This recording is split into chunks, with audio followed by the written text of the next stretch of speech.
Hello, എന്തൊക്കെയുണ്ട് വിശേഷം? എല്ലാവരും സുഖമായിരിക്കുന്നു എന്ന് വിചാരിക്കുന്നു. ഇത് നമ്മുടെ 64ാമത്തെ പാർട്ടാണ്. കമൻ്റ് ഇടാൻ മറക്കരുത് കേട്ടോ. എന്നാൽ നമുക്ക് സ്റ്റോറിയിലേക്ക് പോയാലോ? എവിടെ അമ്മായി? ഒറ്റയ്ക്ക് വരുന്ന അമ്മായിയെ നോക്കി വർണ്ണ ചോദിച്ചു. മോൻ അത്യാവശ്യമായിട്ട് ഒരു കോള് വന്നു, അതുകൊണ്ട് പോയി. കുറച്ച് കഴിഞ്ഞാൽ വരും. നീ അകത്ത് പോയി ഫ്രഷ് ആയിട്ട് പോയോ? ചെറിയമ്മ കയ്യിലെ ബാഗ് അവൾക്ക് കൊടുത്തു. പറഞ്ഞെങ്കിൽ ചെറിയൊരു സംശയം തോന്നിയെങ്കിലും അവൾ അത് കാര്യമാക്കാതെ ബാഗ് വാങ്ങി റൂമിലേക്ക് പോയി. വർണ്ണ, ഞാനിപ്പോൾ ഇറങ്ങും, വൈകുന്നേരേ വരൂ. ആമി ബാഗും എടുത്ത് പുറത്തേക്കും പോയി. വർണ്ണ റൂമിൽ വന്ന് ബാഗ് ബെഡിലേക്ക് ഇട്ടു. റൂമും വീടും എല്ലാം പഴയതുപോലെ തന്നെയുണ്ട്. അവൾ ഫോൺ എടുത്ത് തത്തനെ വിളിച്ചെങ്കിലും അവൻ കോൾ എടുത്തില്ല. തിരക്കിലായിരിക്കുമെന്ന് കരുതി വർണ്ണയും പിന്നീട് വിളിക്കാൻ നിന്നില്ല. അവൾ ഡ്രസ്സും മാറ്റി നേരെ അടുക്കളയിലേക്ക് നടന്നു. പിന്നീടുള്ള സമയം തറവാട്ടിലെ വിശേഷങ്ങളെല്ലാം പറഞ്ഞ് അവൾ അമ്മായിയുടെ പിന്നാലെ നടന്നു. ദത്തൻ ഉച്ചയ്ക്ക് വരുമെന്ന് കരുതി അവൾ കാത്തിരുന്നുവെങ്കിലും അവൻ വന്നില്ല. വൈകുന്നേരം ആയി. ആമി വരുമ്പോൾ ഉമ്മറത്തെ സ്റ്റെപ്പിൽ താടിക്ക് കൈയും കൊടുത്ത് വർണ്ണ റോഡിലേക്ക് നോക്കിയിരിക്കുകയാണ്. എന്താടി ചിന്താവിഷ്ടയായ ശ്യാമളെ പോലെ ഇരിക്കണേ? അവളുടെ അരികിലിരുന്ന് ആമി ചോദിച്ചു. ഇത്ര നേരമായിട്ടും ദത്തൻ വന്നില്ല ചേച്ചി, വിളിച്ചിട്ടും കിട്ടുന്നില്ല. ഇതാണോ കാര്യം? ദത്തേട്ടൻ തിരക്കിലായിരിക്കും, അതെടുക്കാത്തെ. നീ ചായ കുടിച്ചാ? ഇല്ല. എന്നാ വാ, എനിക്കാണെങ്കിൽ വിശന്നിട്ട് വയ്യ, എക്സാം ചെയ്ത ക്ഷീണ.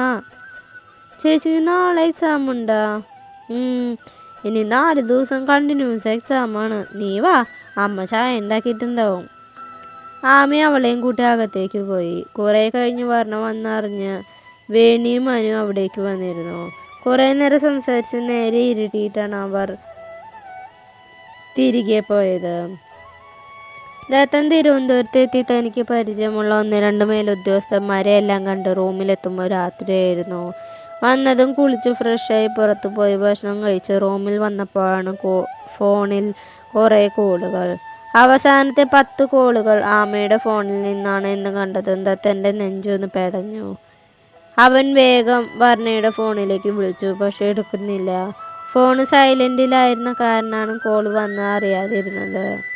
അവൻ പേടിയോടെ ആമയുടെ ഫോണിലേക്ക് വിളിച്ചതും ആദ്യത്തെ റിങ്ങിൽ തന്നെ അവൾ കോൾ എടുത്തു. ആമി, വർണ്ണ എവിടെ? വിളിച്ചിട്ട് അവൾ കോളെടുക്കുന്നില്ലല്ലോ. ദത്തൻ ടെൻഷനിൽ ചോദിച്ചു. ഏട്ടനെ കാണാതെ അവൾ ഇവിടെ നല്ല ബഹളാണ്, എന്തൊക്കെ പറഞ്ഞിട്ട് അടങ്ങുന്നില്ല. ആമി പറഞ്ഞു. ദത്തൻ ഒരു നെടുവീർപ്പോടെ ക്ലോക്കിലേക്ക് നോക്കി. സമയം 10:45. 12 മണിക്കാണ് ഡൽഹിയിലേക്കുള്ള ഫ്ലൈറ്റ്. അവൾക്ക് ഫോൺ കൊടുക്ക്. ദത്തൻ അത് പറഞ്ഞതും ആമി ഫോൺ അവൾക്ക് കൊടുത്തു. കുഞ്ഞേ. ദത്തൻ്റെ വാത്സല്യത്തോടെയുള്ള വിളി കേട്ടതും വർണ്ണയിൽ നിന്നൊരു തേങ്ങൽ ഉയർന്നു. നീ ഇതെവിടെയാ ദത്ത? എത്ര നേരമായിട്ട് എന്താ വരാത്തെ? ഞാൻ നിന്നെ എത്ര തവണ വിളിച്ചു? വർണ്ണ പരാതി പറയാൻ തുടങ്ങി. ഞാൻ എൻ്റെ കുട്ടീനെ തൊട്ടടുത്ത് തന്നെ ഉണ്ടല്ലോ, പിന്നെ എന്തിനങ്ങനെ സങ്കടപ്പെടണേ? ദത്തൻ ബാഗ് എടുത്ത് തോളിലിട്ട് റൂം ലോക്ക് ചെയ്ത് ഇറങ്ങി.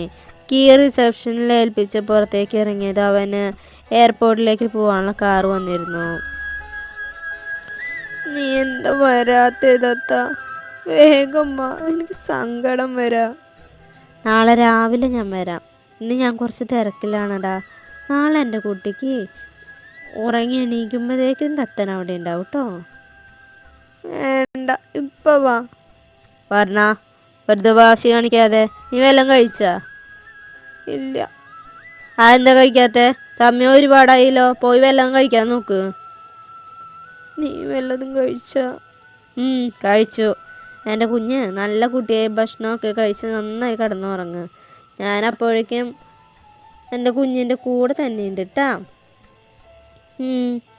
വർണ്ണ ഒന്ന് മൂളി.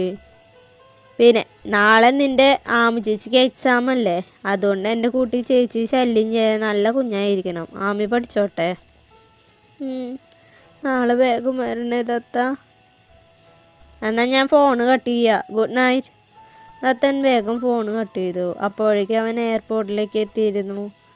12 മണിയുടെ ഫ്ലൈറ്റിൽ അവൻ ഡൽഹിയിൽ എത്തി. റൂമിലെത്തി ഫ്രഷായി നേരെ ബെഡിലേക്ക് കിടന്നു. അപ്പോഴേ അവൻ്റെ മനസ്സിൽ നിറഞ്ഞു നിന്നിരുന്നു വർണ്ണയുടെ മുഖം മാത്രമാണ്. അതിൻ്റെ പ്രതിഫലനമായി അവൻ്റെ മുഖത്ത് ഒരു ചിരി വിടർന്നു.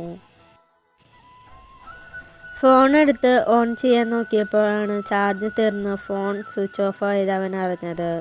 എണീറ്റ് ഫോൺ ചാർജ് ഇട്ടതിന് ശേഷം അവൻ ബെഡിലേക്ക് കിടന്നു. യാത്രാക്ഷീണം കാരണം അവൻ വേഗത്തിൽ തന്നെ ഉറങ്ങിപ്പോയിരുന്നു. രാവിലെ എണീറ്റ ദത്തൻ ആദ്യം എടുത്ത ഫോണാണ്. ഫോൺ ഓൺ ചെയ്ത് വർണ്ണയുടെ നമ്പറിലേക്ക് ഡയൽ ചെയ്തു. പക്ഷെ എടുക്കുന്നില്ല. സമയം 8:30 കഴിഞ്ഞല്ലോ, ഈ പെണ്ണ് ഇതുവരെ എണീറ്റില്ലേ? ദത്തൻ ഒന്ന് ആലോചിച്ചുകൊണ്ട് ആമിയുടെ ഫോണിലേക്ക് വിളിച്ചു.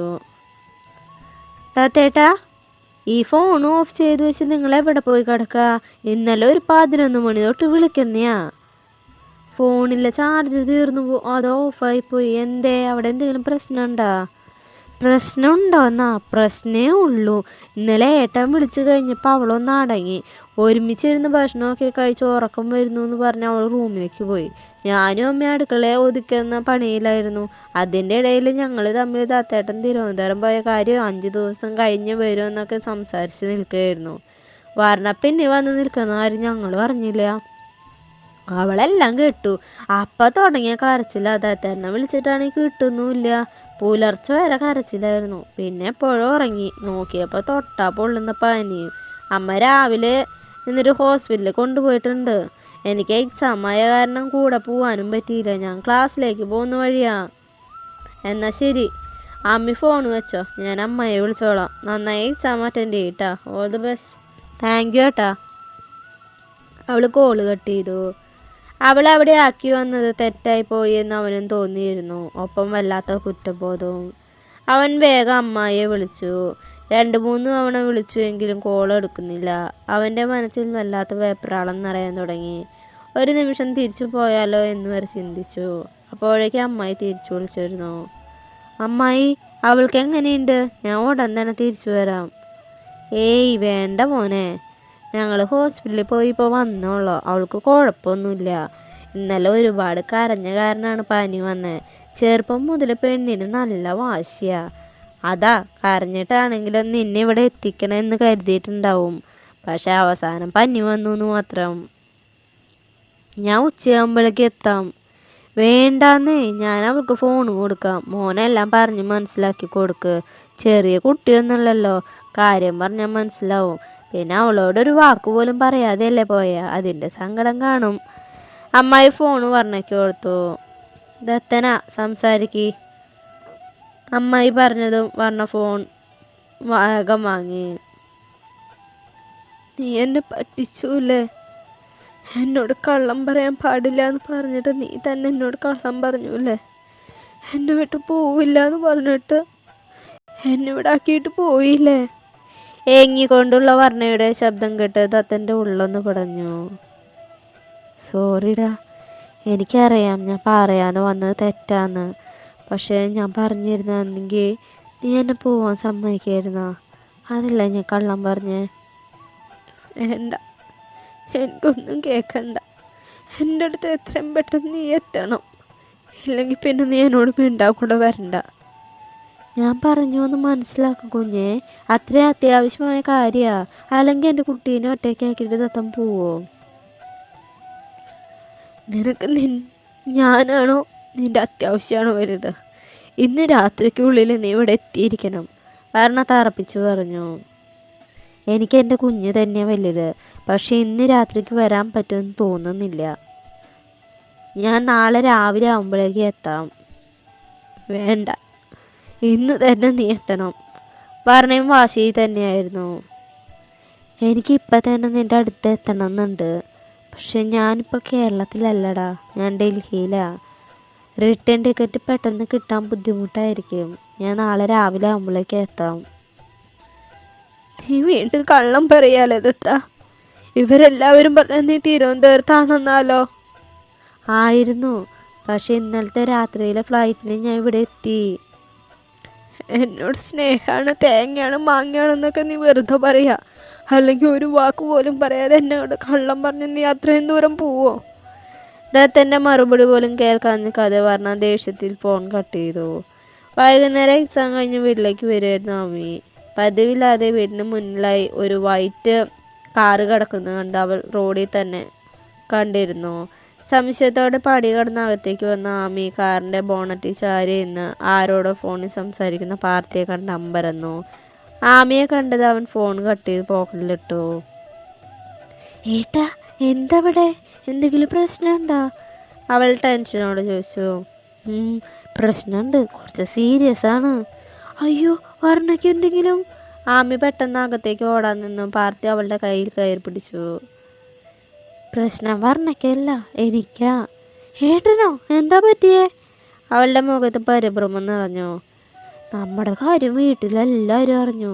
എനിക്കൊരു കല്യാണാലോചന, ഉടൻ തന്നെ അത് നടത്തണമെന്ന് അച്ഛനും അമ്മയും വാശി പിടിച്ചപ്പോൾ എനിക്കെല്ലാം തുറന്നു പറയേണ്ടി വന്നു. പക്ഷേ അവർക്കാർക്കും ഈ ബന്ധത്തിന് തീരെ താല്പര്യമില്ല. മാത്രമല്ല, 1 മാസത്തിനുള്ളിൽ എൻ്റെ കല്യാണം നടത്തുമെന്നും പറഞ്ഞു. വേറെ വഴിയില്ലാതെ ഞാൻ വീട് വിട്ടിറങ്ങി. നമ്മുടെ കാര്യം നിൻ്റെ അമ്മയോട് ഞാൻ സംസാരിച്ചു. എൻ്റെ വീട്ടുകാരൊക്കെ കൂടുതൽ എതിർപ്പ് നിൻ്റെ അമ്മയ്ക്കാണ്. എന്നെപ്പോലെ ഒരുത്തിനും മോളെ തരില്ല എന്ന് പോലും. ഇനി തീരുമാനം നിൻ്റെയാണ് മിക. എൻ്റെ കൂടെ വരണോ അതോ ഇവിടെ നിൽക്കണോ എന്ന്. എൻ്റെ കൂടെ വരാനാണെങ്കിൽ ഒരു കാര്യം ഓർക്കണം, പാർത്തി ഇന്ന് ഒറ്റയ്ക്കാണ്. വീട്ടുകാരും ഇല്ല, ബന്ധുക്കളും ഇല്ല. ഇനി മുന്നോട്ട് എങ്ങനെയാണെന്നും അറിയില്ല. നീ ആലോചിച്ച് വേഗം ഒരു തീരുമാനം എടുക്ക്. ഏട്ടൻ ഇതെന്തൊക്കെയാ പറയണേ? പെട്ടെന്ന് ഒരു ദിവസം ഇങ്ങനെയൊക്കെ ഒന്ന് പറഞ്ഞ് ഞാൻ എൻ്റെ അമ്മയ്ക്ക് ഞാൻ മാത്രമല്ലേ ഉള്ളോ? അപ്പം നിനക്ക് എന്നെ വേണ്ട അല്ലേ മിക? അങ്ങനെയല്ല ഏട്ടാ, എനിക്ക് ഈ ലോകത്തെ ഏറ്റവും വലുത് ഏട്ടൻ തന്നെയാണ്. പക്ഷേ മതി, നിർത്ത്. ഇനിയൊന്നും പറയണ്ട. നിനക്ക് ഞാൻ 10 മിനിറ്റ് സമയം തരും. നിനക്ക് എന്തും തീരുമാനിക്കാം. ആവശ്യമുള്ളതൊക്കെ എടുത്തിട്ട് വാ. 10 മിനിറ്റ് കഴിഞ്ഞിട്ട് നിന്നെ കണ്ടില്ലെങ്കിൽ ഞാൻ പോവും. എന്നെ വേണ്ടാത്തവളെ എനിക്കും വേണ്ട. ഇത് നമ്മുടെ അവസാന കൂടിക്കാഴ്ച ആവാതിരിക്കട്ടെ. Your time start now. Parthi വാച്ചിൽ നോക്കി പറഞ്ഞതും നിറകണ്ണുകൾ അമർത്തി തുടച്ച് ആമി അകത്തേക്ക് പോയി. അത് കണ്ട് പാർത്തിയുടെ മുഖത്ത് ഒരു കള്ളച്ചിരി വിരിഞ്ഞു. ദത്തൻ്റെ അതേ കള്ളച്ചിരിയായി. ആമി ചെരുപ്പഴിച്ച് അകത്തേക്ക് കയറിയതും ഡൈനിങ് ടേബിളിലായി വർണ്ണയും ശീലവും ഭദ്രയും കൂടി ഇരിക്കുന്നു. അവളൊന്നും മനസ്സിലാവാതെ അങ്ങനെ തന്നെ നിന്നു. ആ, നീ വന്നാ? ഇവർ നിന്നെ കാത്തിരിക്കുകയായിരുന്നു. ഇവർ വർണ്ണയെ തറവാട്ടിലേക്ക് കൊണ്ടുപോകാനായിട്ട് വന്നതാ. ഉച്ചയ്ക്ക് വന്നതാ. നിന്നെ കണ്ടിട്ട് പോവാന്ന് പറഞ്ഞ് കാത്തിരിക്കുകയായിരുന്നു. ആമി ചേച്ചി വാ. ഫോണിൽ സംസാരിക്കുന്നുണ്ടെങ്കിലും ഇന്ന് ആദ്യമായിട്ട് കാണണേ. ഭദ്ര അവളെ നോക്കി വിളിച്ചു. മോനെന്താ അവിടെ തന്നെ നിൽക്കണേ? വാ, വന്ന് ചായ കുടിക്കേ. ആമയുടെ പിന്നിൽ നിൽക്കുന്ന പാർത്തിയെ നോക്കി അമ്മായി വിളിച്ചു. ഭദ്ര അമ്മയെ പിടിച്ച് തൻ്റെ അരികിലായി ഇരുത്തി. അത് കണ്ട് പാർത്തി അവളുടെ ഓപ്പോസിറ്റായി വന്നിരുന്നു. ചേച്ചിയുടെ മുഖത്ത് എന്തോ ഒരു സങ്കടം പോലെ. വർണ്ണയെ ഞങ്ങൾ കൂടെ കൊണ്ടുപോകുന്ന കാരണമാണോ? ഇവൾ ഇന്നലെ ഇവിടെ നിന്നും പോകുന്നത് മുതൽ ഞങ്ങൾക്ക് ആകെ ഒരു മൂഡ് ഓഫ് ആയിരുന്നു. പിന്നെ ഇവൾക്ക് പനിയാണെന്നും ഏട്ടൻ കൂടെ ഇല്ലാന്നും കൂടെ അറിഞ്ഞപ്പോൾ ആകെ ഇരിക്കപ്പുറത്ത് ഇല്ലാതെയായി. അതാ പാർട്ടിയേട്ടനും കൂട്ടി നേരെ എങ്ങും പോകുന്നത്. ചേച്ചി ഇതാ ഞങ്ങളുടെ പാട്ടിയേട്ടൻ. ചേച്ചി ആദ്യമായിട്ടല്ലേ കാണണേ? ശീല് പറഞ്ഞ് അമ്മ തല ഉയർത്തി പാർട്ടി ഒന്ന് നോക്കുക മാത്രം ചെയ്തു. ആമി ചേച്ചി എന്താ പറ്റിയേ? എക്സാം ശരിക്കും എഴുതാൻ പറ്റിയില്ലേ? അതാണ് മുഖം അങ്ങനെ. എക്സാം ഒക്കെ നന്നായി എഴുതി. പിന്നെന്താ എൻ്റെ ചേച്ചിക്ക്? ഞാൻ പോകുന്ന കാരണമാണോ? ചേച്ചി എൻ്റെ കൂടെ വരണോ തറവാട്ടിക്ക്? അതൊന്നും ശരിയാവില്ല മോളെ. അവൾക്ക് എക്സാം ഉള്ളതല്ലേ. നീ പോയി ഭദ്രയ്ക്കും പാർത്തിക്കും ശീലുവിനും വീടും പരിസരമൊക്കെ കാണിച്ചു കൊടുക്ക്. ഞാനത് മറന്നു. വാ, കാണിച്ചു തരാം. പറഞ്ഞ അവരെയും കൂട്ടി പുറത്തേക്ക് പോയി. ഡി, അവരൊക്കെ മാറി മാറി ചോദിച്ചു കേട്ടില്ലേ നിനക്ക് എന്താ പറ്റിയെന്ന്? അവർ പോയത് അമ്മായി ചോദിച്ചു. ഒന്നുമില്ല അമ്മ, ഒരു തലവേദന പോലെ. ഞാൻ പോയി കുറച്ചു നേരം കിടക്കട്ടെ. ആമി ബാഗ് എടുത്ത് റൂമിലേക്ക് പോയി. വർണ്ണ വീടും പരിസരമൊക്കെ കാണിച്ചു കൊടുക്കുകയാണ്. 3 നല്ല കലപില സംസാരമാണ്. പാർത്തി ഒരു കോളുണ്ടെന്ന് പറഞ്ഞ് അവരുടെ ഇടയിൽ നിന്നും പതിയെ മുങ്ങി. അവൻ അകത്തേക്ക് വന്നു. അമ്മായി അടുക്കളയിൽ എന്തോ പണിയിലാണ് എന്ന് മനസ്സിലായതും പതിയെ അമ്മയുടെ റൂമിലേക്ക് വന്നു. ചാരിയിട്ടിരിക്കുന്ന വാതിൽ തുറന്ന് ശബ്ദമുണ്ടാക്കാതെ അവൻ അകത്തേക്ക് കയറിയത് ആമി ജനലിൻ്റെ അരികിൽ നിന്ന് പുറത്തേക്ക് നോക്കി കാര്യമായ എന്തോ ആലോചനയിലാണ്. അവൻ പതിയെ ചെന്ന് അവളെ പിന്നിൽ നിന്ന് ചേർത്ത് പിടിച്ച് ആമി ഞെട്ടിത്തിരിഞ്ഞു. നിങ്ങളെന്താ ഇവിടെ? ഇറങ്ങിപ്പോ എൻ്റെ മുറിയിന്ന്. അവൻ്റെ കൈ തട്ടി മാറ്റി ആമി ബെഡിൽ വന്നിരുന്നു. ഇതെൻ്റെ ഭാര്യയുടെ മുറിയാ, അതുകൊണ്ട് ഞാൻ ഇവിടേക്ക് വരും. വേണമെങ്കിൽ ഇങ്ങനെ ഇവിടെ കിടക്കുകയും ചെയ്യും. കാരണം നീ അടക്കം ഈ മുറിയിലുള്ളതെല്ലാം എൻ്റെയാ. പാർത്തി ആമയുടെ മടിയിലേക്ക് തല വെച്ച് കിടന്ന ആമി ദേഷ്യത്തിൽ അവനെ നോക്കി. ഭാര്യയോ? അതങ്ങ് സ്വയം തീരുമാനിച്ചാൽ മതിയോ? എന്നെ വെറുതെ കളിപ്പിക്കുന്നവരോട് സങ്കടപ്പെടുത്തുന്നത് എനിക്കിഷ്ടമല്ല.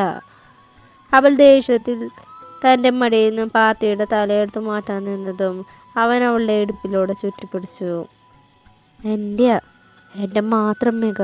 ഇനി ആരൊക്കെ എന്താ പറഞ്ഞാലും അങ്ങനെ തന്നെ ആയിരിക്കും. ഈ റിലേഷൻ നീയാണ് തുടങ്ങി വെച്ചതെങ്കിലും അത് അവസാനിക്കാനോ വേണ്ടാന്ന് തീരുമാനിക്കാനോ ഈ പാർട്ടിയായിരിക്കും. നിനക്ക് സങ്കടമായെന്ന് എനിക്ക് മനസ്സിലായി. അതിന് സോറി. നിന്നെ കളിപ്പിച്ചതിന് സോറി. കള്ളം പറഞ്ഞതിന് സോറി. പിന്നെ നിൻ്റെ അനുവാദം ഇല്ലാതെ നിന്നെ തൊട്ടതിന്, നിന്നെ ചേർത്ത് പിടിച്ചതിന്, മടിയിൽ കിടന്നതിന് എല്ലാത്തിനും സോറി. പാർട്ടി അവളുടെ മടിയിൽ നിന്ന് എണീറ്റ് മാറിയെന്നുകൊണ്ട് പറഞ്ഞു. ആമി ഒരു നിമിഷം നിശ്ചലയായി. അടുത്ത നിമിഷം ഒരു പൊട്ടിക്കരച്ചിലോടെ അവൾ അവൻ്റെ നെഞ്ചിലേക്ക് വീണു. എനിക്ക് ഏട്ടൻ പെട്ടെന്ന് അങ്ങനെയൊക്കെ പറഞ്ഞപ്പോൾ പേടിയായി. പിന്നെ എന്നെ കളിപ്പിച്ചു എന്ന് പറഞ്ഞപ്പോൾ സങ്കടം വന്നു. അവൾ തേങ്ങിക്കൊണ്ട് പറഞ്ഞു. പാർത്തി അവളുടെ പുറത്ത് പതിയെ തട്ടിക്കൊണ്ട് ആശ്വസിപ്പിച്ചു. എൻ്റെ മിക കൂട്ടി കരയാതെ, ഞങ്ങൾ കുറച്ച് കഴിഞ്ഞിറങ്ങും. അതുവരെ ഒന്ന് ചിരിച്ചേ. എത്ര കഷ്ടപ്പെട്ടിട്ടാണെന്നോ ഞാൻ ഇവിടേക്ക് എത്തിയേ. ഭദ്രയും ശീലുവിനെയും പറഞ്ഞ് പതപ്പിച്ചിട്ടാണ് ചെറിയമ്മയും കൊണ്ട് വർണ്ണയും കൂട്ടി വരാൻ പറയിപ്പിച്ചത്. എൻ്റെ പെണ്ണിന് ഇതുവല്ലോ അറിയണ. മറുപടിയായി അവളൊന്ന് പുഞ്ചിരിക്കും മാത്രം ചെയ്തു. എന്നാൽ എൻ്റെ മിക പോയിട്ട് വേഗം ഡ്രസ്സൊക്കെ ചേഞ്ച് ചെയ്തിട്ട് പുറത്തേക്ക് വാ. അധികം നേരം എനിക്കിവിടെ നിൽക്കാൻ പറ്റില്ല. അവൾ മൂളിയതും പാർത്തി പുറത്തേക്ക് നടന്നു. ഡോറിൻ്റെ അരികിലെത്തിയതും അതേ സ്പീഡിൽ തിരികെ വന്നു. ഞാനൊരു ഉമ്മ തരട്ടെ? പാർത്തി അവളെ നോക്കി ചോദിച്ച ആമി ഒന്നും മിണ്ടാതെ നിന്നു. വേണ്ടെങ്കിൽ വേണ്ട, നിന്റെ സമ്മതമില്ലാതെ ഞാൻ നിന്നെ തൊടില്ല. പാർത്തി തിരിഞ്ഞു നടന്നതും ആമി അവൻ്റെ കൈ പിടിച്ച് നിർത്തി. ശേഷം ചൂണ്ടുവിരൽ കൊണ്ട് നെറ്റിയിൽ തൊട്ടു. അതിൻ്റെ അർത്ഥം മനസ്സിലായ പോലെ പാർത്തി ഒരു പുഞ്ചിരിയോടെ അവളുടെ നെറ്റിയിലായി ഉമ്മ വെച്ചു. ശേഷം വേഗം പുറത്തേക്ക് പോയി. ആമി കുറച്ചു നേരം കണ്ണുകൾ അടച്ചങ്ങനെ തന്നെ നിന്നു. ശേഷം വേഗം ഫ്രഷായി ഡ്രസ്സ് മാറി പുറത്തേക്ക് വന്നു. വർണ്ണ പോകാൻ നേരം ബാഗ് എടുക്കാനായി റൂമിലേക്ക് വന്നു. അവൾ ഫോൺ ദത്തനെ എടുത്ത് വിളിക്കാനായി എടുത്തു.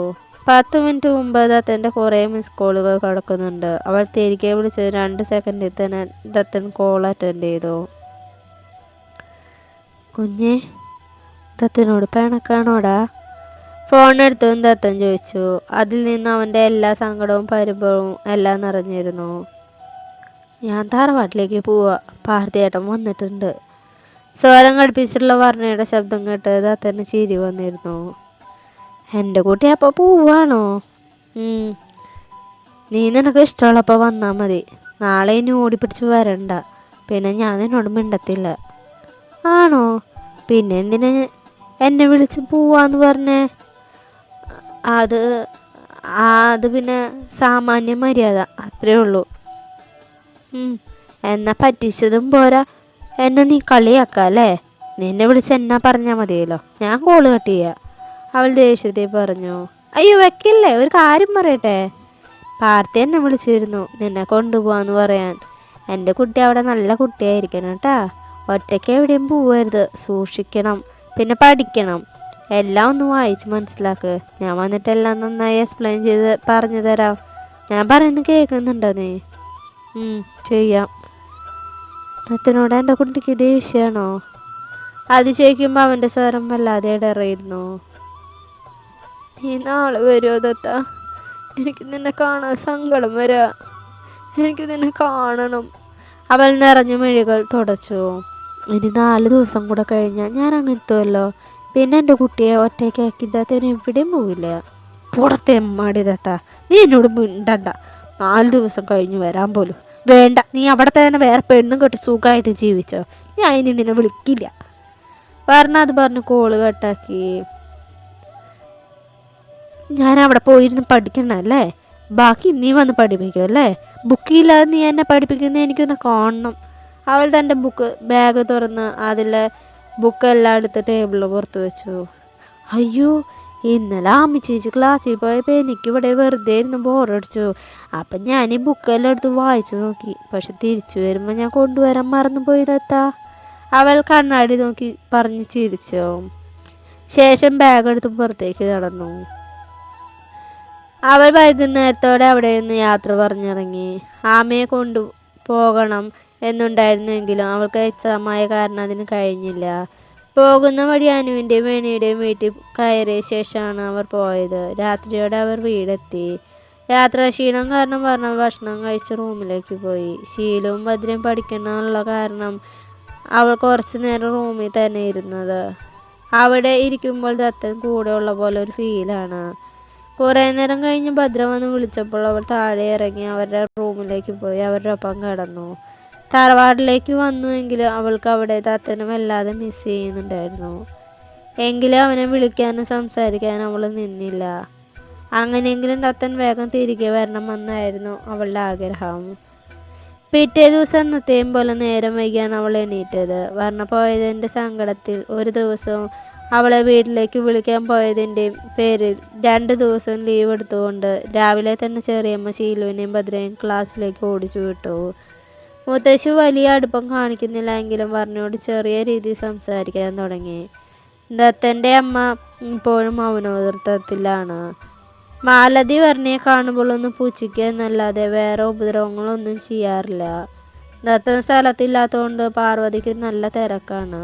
ശ്രീയും പാർത്തിയും പപ്പയും ചന്ദ്രശേഖരൻ രാവിലെ ജോലിക്ക് പോയി. രാഗും ദർശനയും കൂടെ ദർശനം താമസിക്കുന്ന ഓർഫനേജിൽ പോയിരിക്കുകയാണ്. ഇനി 2-3 ദിവസം കഴിഞ്ഞ് തിരികെ വരുള്ളൂ. ഇടയ്ക്ക് അവർ ഇങ്ങനെ ഓർഫനേജിൽ പോയി അവിടുത്തെ കുട്ടികളെ ഔട്ടിങ്ങിനും മറ്റും കൊണ്ടുപോകാറുണ്ട്. ഫോണിൽ കളിച്ചും TV കണ്ടും ചെറിയമ്മയുടെയും മുത്തശ്ശിയുടെയും പിന്നാലെ നടന്നും വർണ്ണ സമയം കളഞ്ഞു. തറവാട്ടിലുള്ളവരോട് ദത്തന് ജോലി തിരക്കുള്ളതായതുകൊണ്ടാണ് വർണ്ണ തറവാട്ടിലേക്ക് വന്നത് എന്നാണ് പറഞ്ഞിരുന്നത്. വൈകുന്നേരം ശീലവും ഭദ്രയും വന്ന് അവൾക്ക് കുറച്ച് ആശ്വാസമായി. ദത്തനെ അപ്പോഴും ഓർക്കുന്നുണ്ടെങ്കിലും അവനെ വിളിക്കാനോ ഫോൺ വിളിക്കുകയോ ചെയ്യും. പക്ഷേ അവൾ ഒരു വട്ടം പോലും വിളിച്ചില്ല. എന്നാൽ ദത്തൻ്റെ കോൾ അവളുടെ ഫോണിലേക്ക് എപ്പോഴും വരുമായിരുന്നു.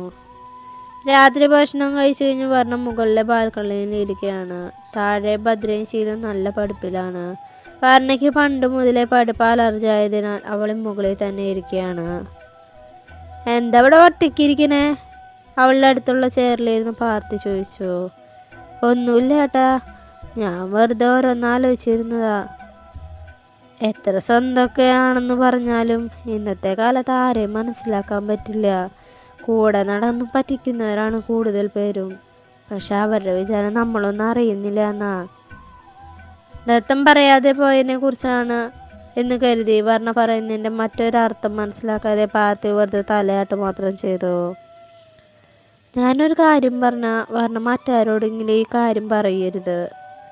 പാർത്തി ചുറ്റും നോക്കി ആരും ഇല്ല എന്ന് ഉറപ്പുവരുത്തി അവളോട് പറഞ്ഞു. പിങ്കി പ്രോമിസ്, ഞാൻ ആരോടും പറയില്ല. അവൻ്റെ കയ്യിൽ സത്യമായിട്ട് പറഞ്ഞു. ദേവൻ നിന്നോടൊന്നും പറയാതെ പോയത് തെറ്റ് തന്നെയാണ്. പക്ഷെ അവൻ പോയത് ബിസിനസ് കാര്യത്തിനല്ല, അവൻ്റെ ജോലിയുടെ കാര്യം ശരിയാക്കാനാ. അവൻ അധികം വൈകാതെ ദേവദത്തൻ IPS ആകും. അവൻ പറഞ്ഞു. വിശ്വസിക്കാനാവാതെ വർണ്ണ അത്ഭുതത്തോടെ ഇരുന്നു. ഇതിവിടെ ആരോടും പറയണ്ട. ബാക്കിയെല്ലാം ദേവൻ തന്നെ നിന്നോട് പറയും. നിന്റെ സങ്കടം കണ്ടതുകൊണ്ടാണ് ഞാനിത് പറഞ്ഞേ. ദേവൻ വിളിച്ചിട്ട് നീ കോൾ എടുക്കാത്തതിനാൽ അവനും നല്ല സങ്കടത്തില്ല. എനിക്കറിയാട്ടാ, പക്ഷെ സാരമില്ല.